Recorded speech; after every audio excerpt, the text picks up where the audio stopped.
DD किसान, बदलते भारत की शान।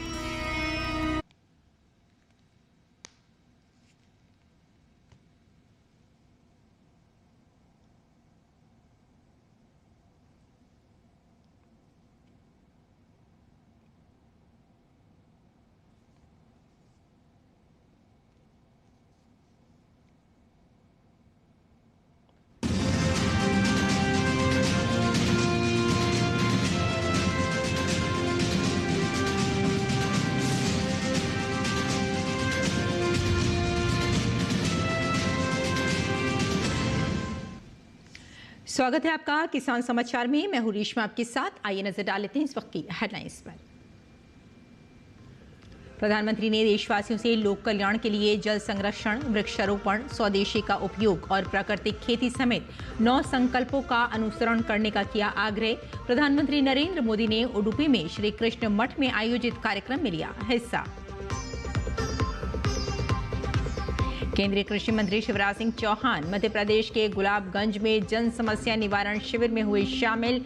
विभिन्न योजनाओं से लाभान्वित होने वालों में किया लाभ का वितरण। जालंधर के CPRI पहुंचकर आलू बीज उत्पादन की अत्याधुनिक प्रणाली का दिया निरीक्षण।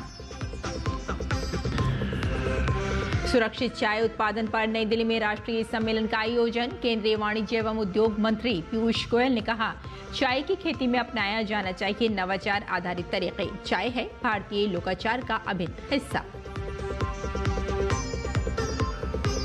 केंद्रीय जल शक्ति मंत्री CR पाटिल ने सुजलाम भारत विजन शिखर सम्मेलन 2025 का किया उद्घाटन। 2 दिन तक चलने वाला ये सम्मेलन देश में जल सुरक्षा, जल संरक्षण और सामुदायिक भागीदारी को मजबूत बनाने पर है केंद्रित। और अब समाचार विस्तार से। प्रधानमंत्री नरेंद्र मोदी ने उडुपी में श्री कृष्ण मठ में आयोजित कार्यक्रम में हिस्सा लिया। कार्यक्रम में 100,00,000 प्रतिभागियों ने हिस्सा लिया, जिनमें छात्र, भिक्षु, विद्वान और विभिन्न क्षेत्रों के नागरिक शामिल हुए। प्रधानमंत्री नरेंद्र मोदी ने देशवासियों से लोक कल्याण के लिए जल संरक्षण, वृक्षारोपण, स्वदेशी का उपयोग और प्राकृतिक खेती समेत 9 संकल्पों का अनुसरण करने का आग्रह किया। मैं आज आप सभी से कुछ संकल्पों का आग्रह भी करूंगा। ये आग्रह 9 संकल्प की तरह है जो हमारे वर्तमान और भविष्य के लिए बहुत आवश्यक है। हमारा पहला संकल्प होना चाहिए कि हमें जल संरक्षण करना है। हमारा दूसरा संकल्प होना चाहिए कि हम पेड़ लगाएंगे, देश भर में 1 पेड़ मां के नाम। तीसरा संकल्प कि हम देश के कम से कम 1 गरीब का जीवन सुधारने का प्रयास करें। चौथा संकल्प स्वदेशी का विचार होना चाहिए। 5वें संकल्प के रूप में हमें नेचुरल फार्मिंग को बढ़ावा देना है। हमारा छठा संकल्प होना चाहिए कि हम हेल्थी लाइफस्टाइल को अपनाएंगे। हमारा 7वां संकल्प ये हो कि हम योग को अपनाएं, इसे जीवन का हिस्सा बनाएं। 8वां संकल्प मैन्युस्क्रिप्ट्स, पांडुलिपियों के संरक्षण में सहयोग करें। आप 9वां संकल्प लें कि हम कम से कम देश के 25 ऐसे स्थानों का दर्शन करेंगे जो हमारी विरासत से जुड़े हैं। सुरक्षित चाय उत्पादन पर आज नई दिल्ली में एक राष्ट्रीय सम्मेलन का आयोजन किया गया। केंद्रीय वाणिज्य एवं उद्योग मंत्री पीयूष गोयल ने सम्मेलन को संबोधित करते हुए कहा कि चाय भारतीय लोकाचार का अभिन्न हिस्सा है। ऐसे में चाय क्षेत्र की सुरक्षा जरूरी है। उन्होंने कहा कि चाय की खेती में नवाचार आधारित तरीकों को अपनाया जाना चाहिए। If we in the tea sector could look at these some more innovative practices, focusing around sustainability, even packaging, we could have biodegradable packaging or eco packaging, ecologically friendly packaging. It will have an impact in our ability to market tea across the world. Second, we have to get out of selling tea leaves or raw material to the rest of the world. It's important more players come into this field. और असम विधानसभा ने शुक्रवार को एक amendment bill pass किया गया जिससे सरकार चाय बागानों में काम करने वालों को घर के मालिकाना हक के लिए जमीन बांट सकेगी। असम लैंड बिल चाय बागानों में काम करने वालों के लिए एक ऐतिहासिक सफलता है क्योंकि ये विधेयक कई दशकों से लेबर लाइन में रह रहे करीब 3.3 लाख से अधिक श्रमिकों को कानूनी रूप से भूमि का मालिकाना हक प्रदान करेगा। ये कदम श्रमिकों को स्थायी निवास और स्वामित्व की सुरक्षा देगा जिससे उनका विस्थापन का जोखिम कम होगा और वे सरकारी योजनाओं का लाभ उठाने के योग्य होंगे। विधेयक का मुख्य उद्देश्य लेबर लाइनों को भूमि उपयोग के अन्य उद्देश्यों के लिए बाहर करना और श्रमिकों के लिए भूमि के अधिकारों को सुरक्षित करना है।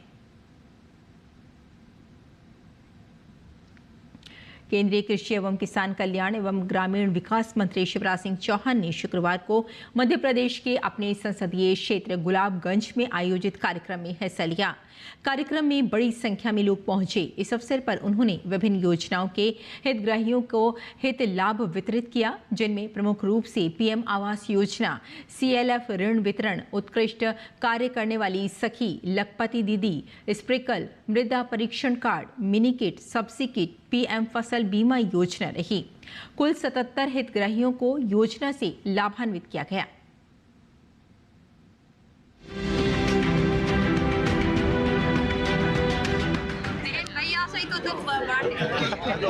भैया भी पहनों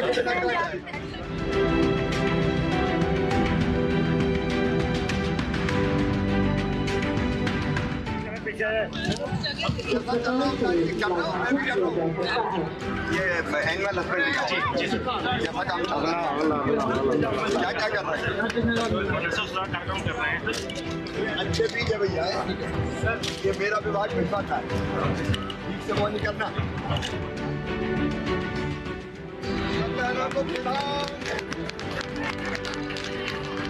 जनता के कल्याण के लिए आज इस शिविर का आयोजन था जिसमें सैकड़ों हमारे भाई बहन, चाहे वो किसान हो, चाहे वो बहनें हो, चाहे वो कारीगर हो, चाहे वो बेटा बेटी हो, अलग अलग योजनाओं के अंतर्गत उनको लाभान्वित करने का काम किया गया है। यहाँ कई पेशेंट्स आए जिनका स्वास्थ्य परीक्षण भी किया गया, दवाइयों का वितरण भी हुआ है। जनता की जिंदगी बदलना हमारी जिंदगी का लक्ष्य है। और केंद्रीय कृषि मंत्री शिवराज सिंह चौहान ने जालंधर के ICAR केंद्रीय आलू अनुसंधान संस्थान CPRI क्षेत्रीय केंद्र संस्थान पहुंचकर आलू बीज उत्पादन की अत्याधुनिक प्रणाली को देखा और इसके बारे में विस्तृत जानकारी भी प्राप्त की। यहां आलू बीज का उत्पादन एरोपोनिक्स पद्धति से किया जा रहा है। केंद्रीय मंत्री ने कहा कि इस तकनीक में हमारा देश विश्व में सबसे आगे है।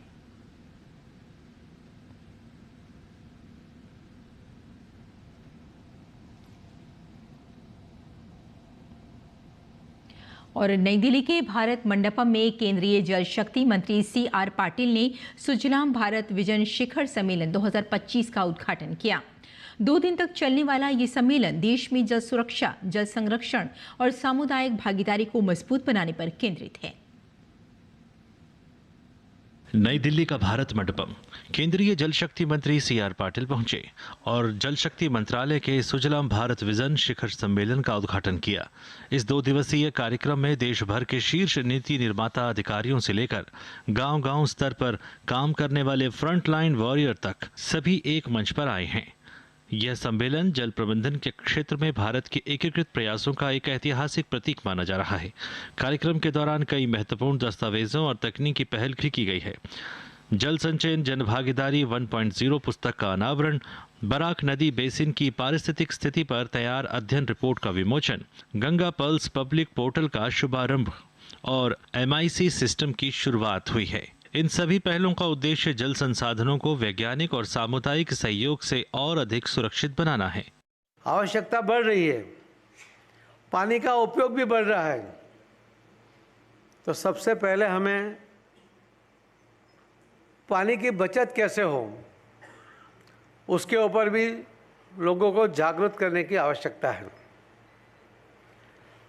कई तरह से जल संचय के लिए हम क्या कर सकते हैं, ये भी प्रयोग करने की आवश्यकता है। जल शक्ति अभियान के द्वारा करीब 22.5 लाख जल संरक्षण का काम हुआ। केंद्रीय जल शक्ति मंत्री ने कहा कि यह सम्मेलन भारत के उस सामूहिक संकल्प का प्रतीक है जिसमें एकीकृत नियोजन, जन सहभागिता और सतत जल प्रबंधन के जरिए आने वाली पीढ़ियों के लिए सुरक्षित जल भविष्य सुनिश्चित करना शामिल है। सुजलाम भारत विजन देश को एक पानी सुरक्षित, संवहनीय और संकल्पित भारत की दिशा में तेजी से आगे बढ़ा रहा है। जब माननीय प्रधानमंत्री जी के कहने से अभी तक तो हमारे 35 लाख स्ट्रक्चर हो गए, मगर जो 1 करोड़ का टारगेट लेकर चलना है और उसके लिए माननीय प्रधानमंत्री मोदी साहब ने जब 32,000 करोड़ रुपए इसमें आवंटित कर दिए हैं, तो हम इस योजना का और बाकी लोगों को जोड़ते हुए, लोगों को जागृत करते हुए काम करना चाहिए। 2 दिनों तक चलने वाला यह सम्मेलन देश में जल संरक्षण से जुड़े नए विचारों, तकनीकी नवाचार और सामुदायिक मॉडल को साझा करने का एक बड़ा मंच साबित होगा। Chandrashekhar, DT news. और उत्तर प्रदेश में चल रही धान खरीद को किसानों के साथ मिल रहा है। आंकड़े देखें तो 1 अक्टूबर से 28 नवंबर तक 59 दिन में 1.39 लाख से अधिक किसानों से 8.28 लाख मीट्रिक टन धान की खरीद कर ली गई है। वहीं धान बिक्री के लिए 5.44 लाख से अधिक किसानों ने पंजीकरण भी करा लिया है। लक्ष्य से आगे बढ़कर प्रदेश में 4,225 क्रय केंद्र भी स्थापित हो गए हैं। किसान क्रय केंद्रों पर जाकर धान बिक्री कर रहे हैं, जिससे उन्हें न्यूनतम समर्थन मूल्य का लाभ मिल रहा है। 28 नवंबर की शाम तक 1,39,040 किसानों से 8.28 लाख मीट्रिक टन धान की खरीद की जा चुकी है। किसानों को 48 घंटे के भीतर भुगतान की भी सुविधा उपलब्ध कराई जा रही है। ई-पॉप मशीनों से बायोमेट्रिक सत्यापन, पंजीकृत किसानों को ही खरीद की सुविधा, बिचौलियों की समाप्त होती भूमिका और 48 घंटे में भुगतान जैसी प्रक्रियाओं ने मंडी व्यवस्था को पारदर्शी बना दिया है। रिकॉर्ड स्तर की धान खरीद, राइस मिलों को मिली राहत और किसानों के लिए की गई सुविधाओं ने उनकी आमदनी, भरोसे और आत्मनिर्भरता को नई दिशा दी है। समृद्ध किसान, सशक्त उत्तर प्रदेश की परिकल्पना अब वास्तविकता में बदल रही है। सिंघाड़े की रोपाई के लिए आमतौर पर मार्च-अप्रैल का महीना बेस्ट माना जाता है। अगर किसान इस दौरान सिंघाड़े की बुआई करते हैं तो अच्छी उपज होती है, साथ ही फल के साइज भी बड़े होते हैं।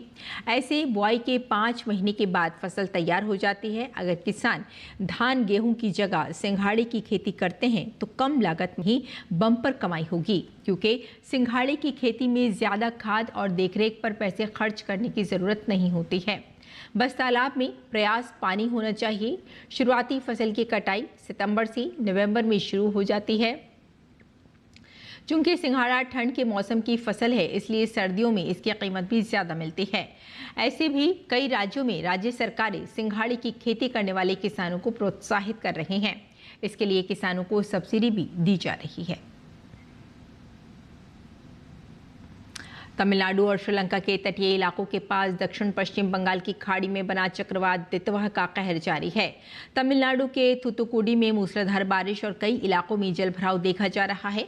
मौसम विभाग के अनुसार चक्रवात उत्तर पश्चिम की ओर बढ़ रहा है और कल सुबह तक उत्तर तमिलनाडु, पुडुचेरी और दक्षिण आंध्र प्रदेश के तटों के करीब पहुंच सकता है, जिसके बाद मौसम एक बार फिर रुख बदल सकता है और तेज हवाओं के साथ भारी बारिश देखने को मिल सकती है। कुड्डालोर और मयिलाडुथुरई और विलुपुरम, चेंगलपट्टू और पुडुचेरी में भारी से बहुत भारी बारिश की चेतावनी दी गई है। वहीं पुदुकोट्टई, तंजावुर, नागपट्टिनम, चेन्नई सहित कई जिलों में भी भारी बारिश की संभावना है।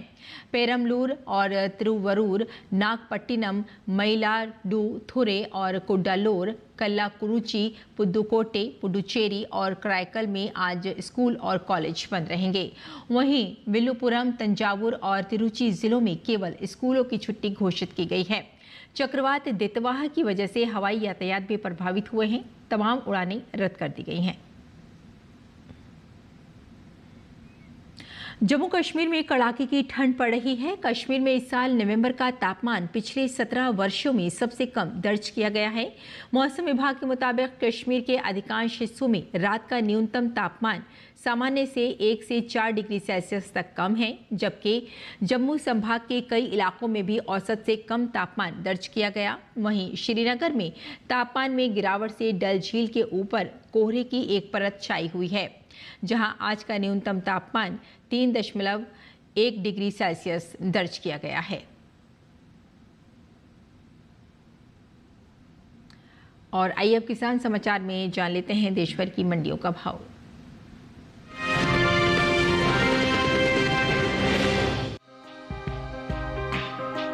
कृषि उपज मंडियों में शुक्रवार को गेहूं के सौदे उठापटक के साथ हुए।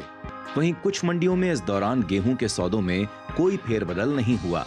एग्मार्कनेट के अनुसार गुजरात की राजकोट मंडी में 27 नवंबर को गेहूं का भाव रहा 2,650 रुपए, जो कि 28 नवंबर को 25 रुपए उछलकर 2,675 रुपए पर पहुंच गया। उत्तर प्रदेश की अलीगढ़ मंडी में भी गेहूं की खरीद बढ़त के साथ हुई। यहां 27 नवंबर को इसका भाव रहा 2,540 रुपए, जो कि 28 नवंबर को 10 रुपए चढ़कर 2,550 रुपए हो गया। वहीं उत्तर प्रदेश की बदायूं मंडी में इस दौरान गेहूं का कारोबार स्थिर भाव पर हुआ। यहां 27 और 28 नवंबर को इसकी खरीद बिना किसी फेरबदल के साथ 2,550 रुपए पर हुई, जबकि राजस्थान की बस्सी मंडी में गेहूं के सौदे कमजोरी के साथ हुए। यहां 28 नवंबर को इसका भाव 2 रुपए टूटकर 2,472 रुपए से 2,470 रुपए पर आ गया।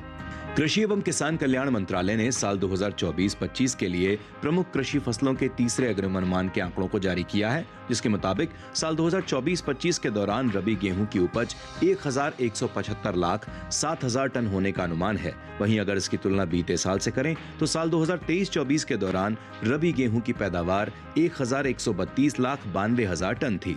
बता दें कि घरेलू स्तर पर गेहूं की पैदावार अच्छी होने की वजह से देश में गेहूं की उपलब्धता पर्याप्त मात्रा में है। बताते चलें कि कुछ समय पहले ही प्रधानमंत्री नरेंद्र मोदी की अध्यक्षता में आर्थिक मामलों की मंत्रिमंडलीय समिति ने विपणन वर्ष 2026-27 के लिए रबी फसलों के न्यूनतम समर्थन मूल्य यानी एमएसपी में बढ़ोतरी को मंजूरी दी है। इन रबी फसलों में गेहूं की एमएसपी को देखें तो साल 2025-26 में रबी गेहूं की एमएसपी 2,425 रुपए प्रति क्विंटल थी, जिसे इस साल बढ़ाकर 2,585 रुपए कर दिया गया है।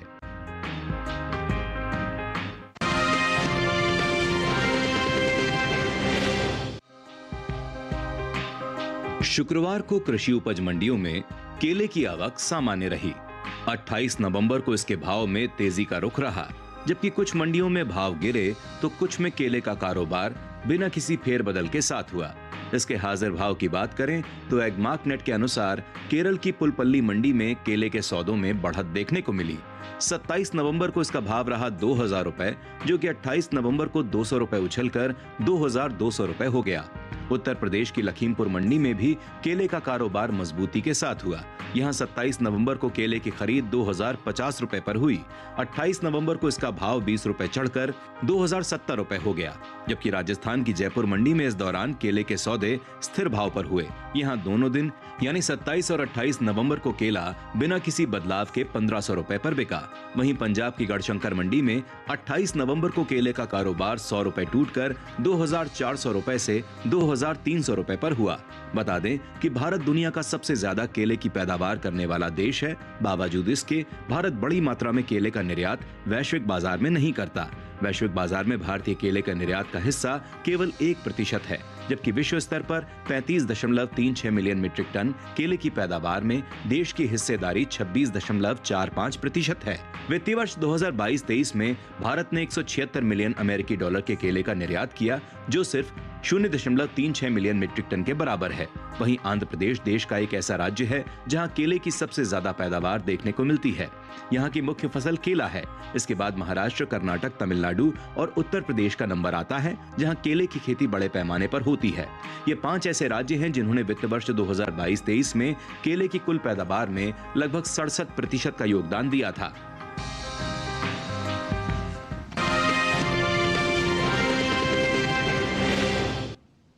और किसान इस मौसम में कैसे रखें अपनी खेती का ख्याल, आइए जान लेते हैं।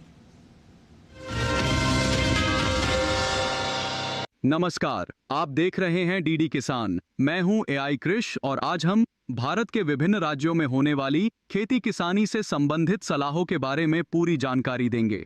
मौसम को ध्यान में रखते हुए पूर्वी उत्तर प्रदेश के किसान गेहूं, सरसों, पालक और मूली की बुवाई कर लें। साथ ही यहां के किसान शलजम, चुकंदर, गाजर और धनिया भी बो सकते हैं। पूर्वी उत्तर प्रदेश में इस समय मेथी, जीरा, लहसुन और सौंफ की बुवाई और आलू की रोपाई की जा सकती है। वहीं पश्चिमी उत्तर प्रदेश के किसान देर से बोई गई आलू की फसल में सिंचाई कर लें। यहाँ फ्रेंच बीन और पालक की बुवाई भी कर सकते हैं। साथ ही मेथी, धनिया और मूली की भी बुवाई यहाँ की जा सकती है। पश्चिमी उत्तर प्रदेश में जो किसान पहले ही सब्जी बो चुके हैं, वो जरूरत पड़ने पर सिंचाई करते रहें। बात करें बिहार की तो यहाँ मटर, राजमा, लहसुन और बैंगन के खेतों में नमी के हिसाब से सिंचाई करें। बिहार में ही टमाटर और मिर्च की भी जरूरत के हिसाब से सिंचाई करते रहें।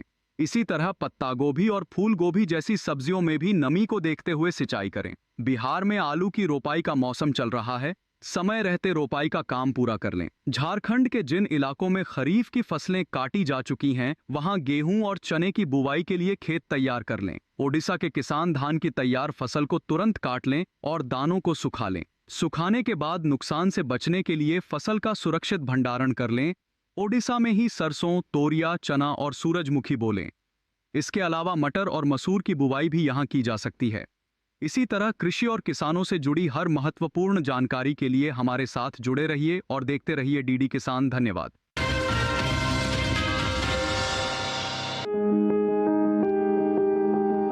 लहसुन वैसे तो पूरे देश में उगाया जाता है। लहसुन रबी फसल में बोई जाने वाली फसल है। इसके लिए ना तो अधिक गर्मी चाहिए और ना ही अधिक सर्दी। दोमट मिट्टी इसके लिए सर्वोत्तम है। उत्तर भारत के मैदानी इलाकों में अक्टूबर और नवंबर में लहसुन की बुआई की जा सकती है। बुआई से पहले खेत को अच्छी तरह जोतकर भुरभुरा कर लें। उन्नत किस्में G1, G41, G50 और G282 हैं। खेत में देसी खाद और फास्फोरस उर्वरक जरूर डालें। बोते समय कतार से कतार की दूरी 15 सेंटीमीटर यानी करीब आधा हाथ और पौधे से पौधे की दूरी 10 सेंटीमीटर यानी चौथाई हाथ से कुछ अधिक और गहराई 2 से 3 सेंटीमीटर होनी चाहिए। क्यारियों की चौड़ाई कम रखें ताकि मेड़ों पर बैठकर निराई गुड़ाई कर सकें और पैरों से फसल को नुकसान ना हो। बुआई के समय खेतों में पर्याप्त नमी जरूरी है। बुआई के तुरंत बाद पहली सिंचाई और फिर 10 से 15 दिन के अंतराल पर सिंचाई करते रहें। फसल पक जाए तो सिंचाई बंद कर दें। खरपतवार से बचने के लिए पहली निराई गुड़ाई 30 दिन बाद और दूसरी 60 दिन बाद करें। साथ ही पेंडामेंथलिन की 3.5 लीटर मात्रा प्रति हेक्टेयर की दर से छिड़कें। लहसुन में थ्रिप्स नामक कीट के हमले का खतरा रहता है। इससे बचाव के लिए मेलाथियन की 1 मिलीलीटर 1 लीटर पानी के हिसाब से मिलाकर प्रभावित हिस्से पर छिड़कें। दवाओं का इस्तेमाल आखिरी विकल्प के रूप में ही करें।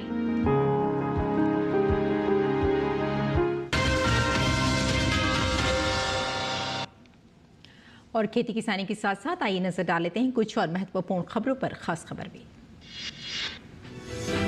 नेशनल हेराल्ड से जुड़े मनी लॉन्ड्रिंग मामले में सुनवाई 16 दिसंबर तक चल गई है। दिल्ली की राउज एवेन्यू कोर्ट में ईडी की चार्जशीट पर सुनवाई होनी थी। इस सुनवाई में पीएमएलए स्पेशल कोर्ट को यह तय करना था कि कांग्रेस नेता सोनिया गांधी, राहुल गांधी और अन्य को बतौर आरोपी समन जारी किया जाए या नहीं। बिहार सरकार के मंत्री दिलीप जायसवाल ने 1 दिसंबर से शुरू हो रहे विधानसभा के सत्र पर कहा कि सरकार की 2 प्राथमिकता हैं, कानून का राज और युवाओं को रोजगार। पश्चिम बंगाल में चुनाव आयोग ने एसआईआर प्रक्रिया के लिए विशेष रोल ऑब्जर्वर सेवानिवृत्त आईएएस अधिकारी सुब्रत गुप्ता की नियुक्ति की है। सुब्रत गुप्ता बंगाल में एसआईआर प्रक्रिया पूरी होने के बाद तैयार होने वाली मतदाता सूची की जांच करेंगे। टीएमसी सांसद डेरेक ओब्रायन की अगुवाई में एक प्रतिनिधिमंडल ने कल मुख्य चुनाव आयुक्त से मुलाकात की, जिसके बाद चुनाव आयोग ने डेलीगेशन की ओर से उठाए गए सभी मुद्दों का बिंदुवार जवाब दिया। कर्नाटक कांग्रेस में नेतृत्व विवाद एक बार फिर उभर आया है। मुख्यमंत्री सिद्धारमैया और deputy CM DK Shivakumar के बीच सत्ता संतुलन को लेकर बढ़ती खींचतान अब खुले विवाद में बदलती दिख रही है। वरिष्ठ कांग्रेस नेता और पूर्व केंद्रीय मंत्री एम वीरप्पा मोइली ने पार्टी में विवाद को लेकर शीर्ष नेतृत्व पर सवाल उठाया। कहा, कर्नाटक का मौजूदा संकट पार्टी के शीर्ष नेतृत्व की लापरवाही और लंबे समय से चली अनदेखी का नतीजा है। जैसलमेर से दिल्ली के बीच प्रतिदिन संचालित होने वाली जैसलमेर एक्सप्रेस को रेल मंत्री अश्विनी वैष्णव ने हरी झंडी दिखाकर रवाना किया। जैसलमेर एक्सप्रेस का नाम बदलकर स्वर्ण नगरी एक्सप्रेस किया गया है। राजस्थान के अजमेर में आगामी उर्स मेले के पहले ख्वाजा गरीब नवाज दरगाह क्षेत्र में अवैध अतिक्रमण के खिलाफ कार्रवाई की गई। वहीं कानून व्यवस्था के लिए सुरक्षा बल तैनात किए गए। गोवा में आयोजित 56वां भारतीय अंतर्राष्ट्रीय फिल्म महोत्सव शुक्रवार को समाप्त हो गया। फिल्म महोत्सव के समापन सत्र में केंद्रीय मंत्री एल मुरुगन ने कहा कि अंतर्राष्ट्रीय फिल्म महोत्सव भारतीय फिल्म जगत के लिए नई दिशा देने वाला साबित होता आया है। तो किसान समाचार में फिलहाल इतना ही। अनुमति दें। नमस्कार।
मशीनों के दौर में जी रहे हैं हम।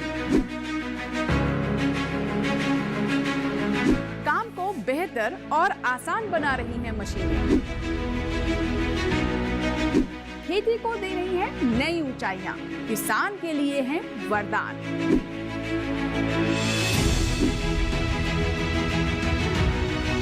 कृषि मशीनरी पर आधारित देखिए हाईटेक खेती, शनिवार शाम 7 बजे, पुनः प्रसारण रविवार सुबह 7 बजे, सिर्फ दूरदर्शन किसान पर।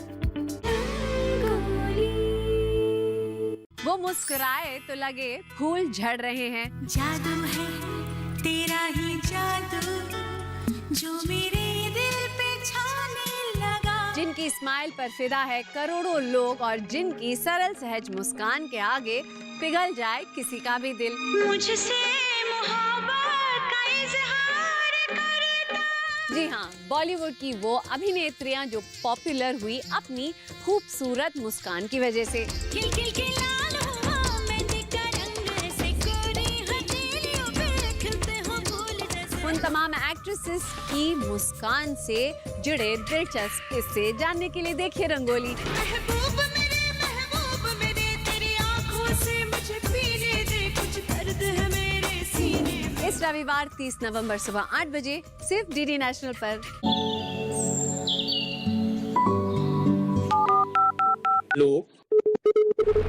कार्यक्रम के पहले कॉलर जुड़ गए हैं।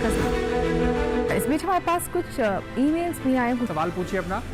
में जो मकान पैदा करेंगे इनमें कौन सी सावधानी बरतनी है? गर्म इलाकों के लिए आप HRM 99 इनसे आप कुछ फल ले सकते हैं। जैस्मीन के पेड़ पे जैस्मीन उसको पूरी खुली धूप चाहिए। फसल में कीट लगा हो या कोई बीमारी, पशुपालन में हो कोई दिक्कत या चाहिए कोई जानकारी, फोन उठाइए, नंबर मिलाइए और कहें हेलो किसान। सोमवार, बुधवार और शुक्रवार शाम 6 से 7 बजे सिर्फ डीडी किसान पर। विज्ञान से किसान को हम जोड़ना चाहते हैं और इसलिए हम शुरू कर रहे हैं अब आधुनिक कृषि चौपाल। उस चौपाल में हमारे किसान भाई बहन होंगे और हमारे वैज्ञानिक होंगे और वैज्ञानिक किसानों को बताएंगे कि ये वैरायटी गेहूं की है या धान की है या बाजरा की है या ज्वार की है। किसान सवाल भी पूछेंगे और उपयोग करने के तरीके भी उनको बताए जाएंगे। किसान इसका प्रयोग करेंगे अपने खेत में और अपने देश की समृद्धि भी बढ़ाएंगे और किसान भी समृद्ध होगा। देखिए कार्यक्रम कृषि चौपाल, विज्ञान से किसान तक, हर माह के दूसरे शनिवार को दोपहर 2 बजे सिर्फ दूरदर्शन किसान पर।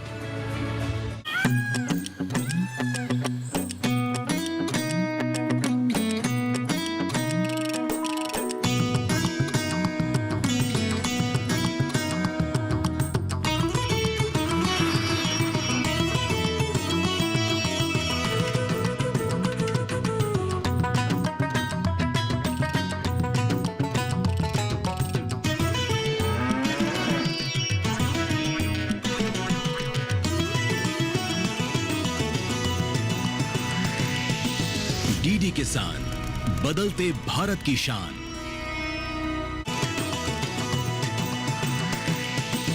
डीडी किसान, बदलते भारत की शान।